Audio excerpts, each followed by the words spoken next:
Annie Chancel, plus connue sous son nom de scène Sheila, est née le 16 août 1945 à Créteil, dans le Val-de-Marne, et est l'une des plus grandes icônes de la musique française, notamment durant la vibrante période Yé-Yé des années 1960.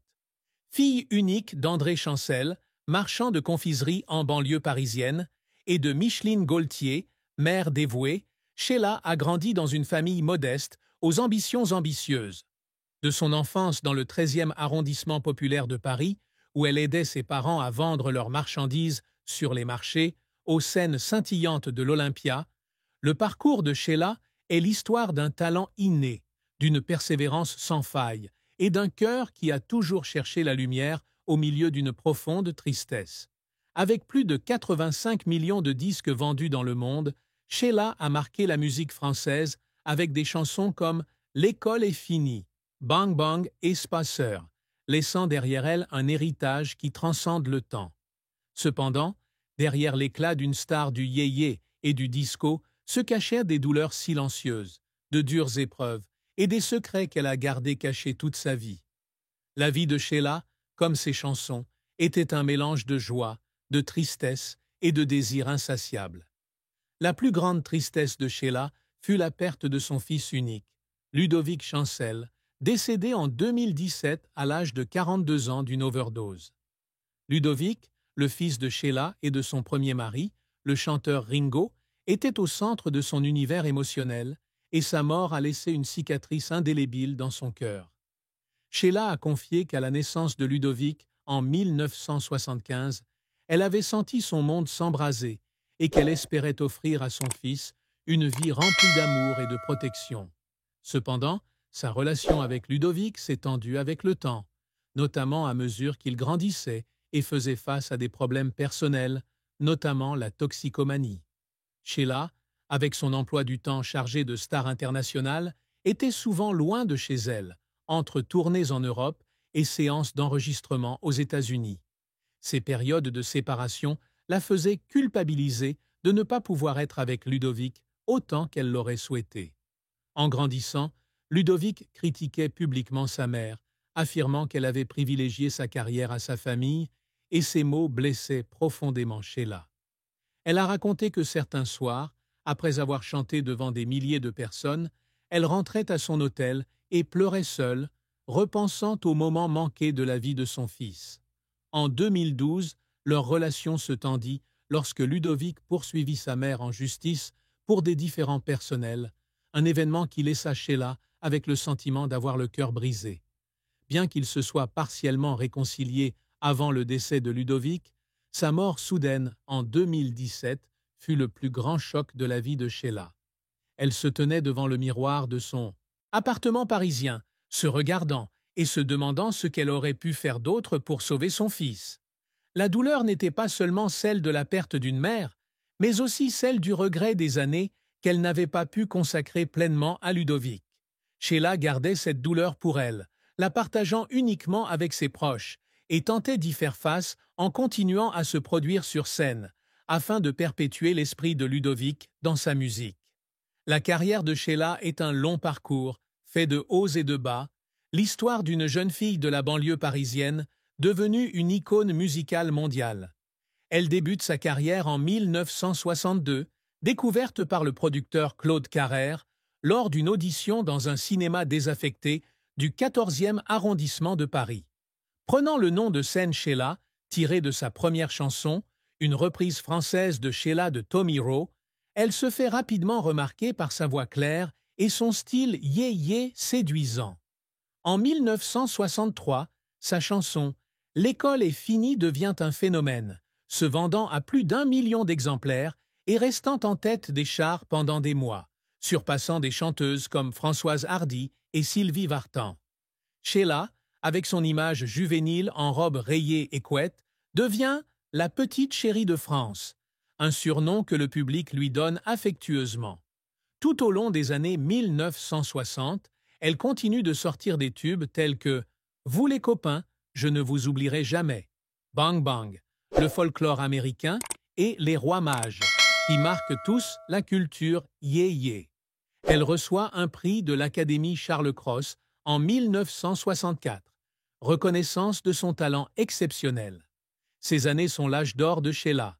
Elle effectue des tournées en France, participe à des émissions de télévision comme Salut les copains et attire des millions de fans. Cependant, le parcours de Sheila ne se résume pas à des moments fastes. L'un de ses plus grands revers est le déclin de sa popularité à la fin des années 1960, lorsque le mouvement yéyé commence à perdre de son attrait. Certaines chansons comme Le Kilt et Adios Amor n'obtiennent pas le succès escompté, forçant Sheila à se réinventer. Elle raconte qu'il y a des jours où, assise en studio, elle lit les critiques acerbes de la presse et pleure, sentant qu'elle ne peut plus répondre aux attentes du public. Pour surmonter cette période difficile, Sheila décide de se tourner vers le disco à la fin des années 1970. Un pari audacieux mais risqué. Avec le groupe Sheila et B Devotion, elle sort la chanson Love Me Baby en 1977, initialement sous un nom mystérieux pour tester la réaction du public. La chanson connaît un immense succès en Europe, notamment en Allemagne et en Italie. En 1980, l'album King of the World, produit par le groupe Chic de Nile Rodgers, propulse Sheila sur la scène internationale avec le tube Spacer, vendu à plus de 400 000 exemplaires en France et classé dans des pays comme le Royaume-Uni, l'Italie et l'Argentine. Spacer est non seulement un succès commercial, mais témoigne également de la capacité de Sheila à se réinventer, l'aidant à conquérir le marché américain, où elle est classée meilleure chanteuse française depuis Édith Piaf. Cependant, les années 1980 apportent de nouveaux défis. Après le succès de Spacer, Sheila a tenté de maintenir sa popularité avec des albums comme Little Darling et On Dit, mais certains projets n'ont pas été à la hauteur des attentes. Elle a travaillé avec le producteur Keith Olsen aux États-Unis, mais Little Darling n'a pas rencontré le même succès que King of the World, ce qui a déçu Sheila. Elle a raconté avoir passé des nuits assises dans sa chambre d'hôtel à Los Angeles, à contempler la ville inconnue et à pleurer, perdue dans une industrie en constante évolution. De plus, sa relation avec Claude Carrère, son producteur depuis plus de 20 ans, s'est tendue lorsqu'elle a découvert une injustice dans son contrat. En 1995, Sheila a remporté un long procès pour récupérer ses droits d'auteur, une victoire importante mais aussi stressante, car elle a dû faire face aux critiques de certains acteurs de l'industrie. Ses efforts, bien que la laissant épuisée par les larmes, l'ont aidée à affirmer son indépendance et à poursuivre sa carrière. Dans les années 2000, Sheila revient sur scène à l'Olympia, reçoit la victoire d'honneur en 2013 pour ses 50 ans de service et poursuit sa tournée avec le spectacle Âge tendre, la tournée des idoles. Les moments où elle se tient sur scène, ressentant l'amour du public, sont la récompense d'années d'efforts acharnés, même si elle doit parfois cacher ses larmes en coulisses. La mort de Ludovic en 2017 fut non seulement une immense tristesse, mais aussi une fin tragique pour Sheila, une blessure qui ne guérira jamais. Ludovic, né à l'apogée de la carrière yéyé de Sheila, a grandi sous les projecteurs de sa mère, mais a également dû faire face à la pression d'être le fils d'une star. Enfant, Ludovic apparaissait souvent aux côtés de sa mère lors de séances photos ou d'événements, avec un sourire éclatant et les cheveux blonds comme sa mère. Cependant, à l'âge adulte, il a commencé à se débattre avec des problèmes personnels, notamment la toxicomanie. Malgré ses efforts pour soutenir son fils, Sheila se sentait souvent impuissante face à l'éloignement croissant de Ludovic. Elle a organisé des programmes de désintoxication pour Ludovic et a passé du temps à lui parler, mais ses efforts n'ont pas suffi à changer sa trajectoire. En 2008, Ludovic a publié un livre intitulé « Fils de » sous le pseudonyme de Ludovic Chancel. Il y partageait les difficultés de son enfance dans l'ombre de sa mère. Ce livre a laissé Sheila le cœur brisé, avec le sentiment d'avoir échoué en tant que mère. Elle a raconté un jour qu'après avoir lu le livre, elle s'était assise seule dans sa chambre, serrant dans ses bras de vieilles photos de Ludovic, et pleurant pendant des heures, se demandant ce qu'elle aurait pu faire d'autre pour aider son fils. Lorsque Ludovic est décédé le 7 juillet 2017, Sheila se préparait pour un spectacle à Paris. La nouvelle de son décès a été un véritable choc, la faisant s'effondrer dans sa loge. Elle a annulé le spectacle le soir même, pour la première fois de sa carrière, et a passé les jours suivants dans le deuil. Sheila a ensuite organisé des funérailles privées pour Ludovic, auxquelles n'ont assisté que sa famille et ses amis proches. Debout près du cercueil de son fils, elle a contemplé son visage serein, avec le sentiment qu'une partie d'elle-même avait disparu. Dans les mois qui suivirent, Sheila sombra dans une profonde dépression, refusant d'apparaître en public et fréquentant le chalet familial de Tiguery où elle avait passé ses vacances d'enfance. Elle se rendait régulièrement sur la tombe de Ludovic, lui apportant des fleurs blanches, ses préférées, et lui parlait comme s'il était encore là. La mort de Ludovic fut non seulement une perte personnelle, mais aussi un douloureux rappel des limites de la gloire et du succès. Sheila confia un jour à un ami proche qu'elle renoncerait à tous ses disques d'or pour retrouver Ludovic. Malgré cette douleur, Sheila chercha à se souvenir de son fils par la musique en lui consacrant des concerts spéciaux où elle interpréta avec une profonde émotion des chansons comme Les Rois Mages, en hommage à l'amour éternel entre mère et fils. Le parcours amoureux et conjugal de Sheila fut un tourbillon d'émotions, du romantisme flamboyant à la profonde tristesse. Son premier mariage avec le chanteur Ringo, de son vrai nom Guy Bale, a débuté en 1973, lors d'une cérémonie spéciale à Notre-Dame de la Gare à Paris, à 13h13 précise le 13 février. En présence de Claude François, un ami proche de Sheila, la cérémonie a été au cœur de l'attention des médias et du public. Sheila et Ringo formaient non seulement un couple dans la vie, mais aussi un duo musical avec des tubes comme Les Gondoles à Venise, devenu l'un des tubes des années 70.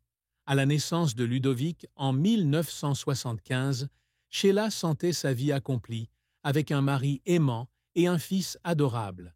Elle partageait souvent avec la presse son bonheur d'être mère, et ses photos de famille avec Ringo et Ludovic sont devenues le symbole d'un couple en or dans l'industrie musicale française. Cependant, le mariage de Sheila et Ringo a rapidement rencontré des difficultés. La pression de leurs carrières respectives, avec des tournées incessantes et des emplois du temps chargés, les a rendus de plus en plus distants. Sheila a raconté un jour qu'il y avait des périodes où elle et Ringo ne se voyaient que quelques jours par mois et que leur conversation se transformait peu à peu en dispute pour savoir qui donnerait la priorité à la famille. En 1979, ils ont divorcé, laissant Sheila profondément attristée. Elle se sentait comme une ratée de ne pas avoir réussi à maintenir l'unité de la famille, surtout quand Ludovic était si jeune. Dans les années qui ont suivi le divorce, Sheila a éprouvé un sentiment de solitude, car elle devait entretenir l'image d'une brillante star de la scène tout en élevant seule Ludovic. Elle avait l'habitude de rester assise dans son appartement parisien, à regarder de vieilles photos de famille et à pleurer ses rêves brisés d'une vie heureuse. Malgré cela, Sheila n'a jamais critiqué ouvertement Ringo et a toujours essayé de maintenir une relation harmonieuse pour le bien de Ludovic. En 2006, Sheila a épousé Lionel Leroy, une relation beaucoup plus privée que son premier mariage. Cependant, peu de choses ont été révélées au public à propos de ce mariage, et Sheila a gardé les détails de sa vie amoureuse pour elle. Après la mort de Ludovic, elle a trouvé du réconfort auprès d'Yves Martin, son compagnon depuis 2007, qui l'a accompagné dans les moments les plus difficiles. Yves, producteur de musique, lui a apporté stabilité et compréhension, l'aidant à surmonter la douleur de la perte de son enfant. Cependant, Sheila portait encore en elle la tristesse de son premier mariage et les difficultés à concilier amour et maternité. Elle a un jour confié que l'amour, pour elle, était comme une chanson, belle mais parfois triste. Le plus grand secret que Sheila a gardé caché tout au long de sa vie a été sa lutte silencieuse contre la dépression et ses doutes quant à sa propre valeur, surtout après la mort de Ludovic et des années de lutte contre la pression de l'industrie musicale.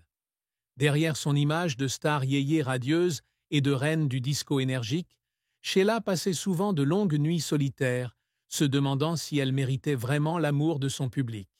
Après la mort de Ludovic, elle sombra dans une profonde dépression, sentant son monde s'écrouler. Elle confia un jour à un thérapeute que certains jours, elle refusait de sortir du lit et qu'elle ne pouvait y faire face qu'en écoutant ses vieux morceaux, pour renouer avec des moments plus heureux. Sheila garda ses difficultés pour elle, craignant que le public ne nuise à son image, surtout dans un milieu où la perfection était exigée. Elle ne partagea ses sentiments qu'avec Yves Martin et quelques amis proches, qui l'encouragèrent à consulter un professionnel. Un autre secret que Sheila gardait caché était sa culpabilité de ne pas avoir pu protéger Ludovic de ses problèmes. Elle écrivit dans son journal intime qu'elle se sentait mère ratée et qu'elle craignait le jugement du public s'il apprenait la vérité sur sa relation tendue avec son fils. Au lieu de faire son coming out, Sheila a intégré ses sentiments dans ses chansons, notamment sur son album Solide, 2012, où elle chantait la résilience et l'espoir face à la perte. En 2019, lors de son apparition dans l'émission The Masked Singer, sous les traits d'un écureuil, Sheila a surpris le public en se dévoilant, expliquant que sa participation à l'émission lui avait permis d'échapper temporairement à sa douleur et de retrouver la joie de la musique. Sans jamais révéler toute la vérité, Sheila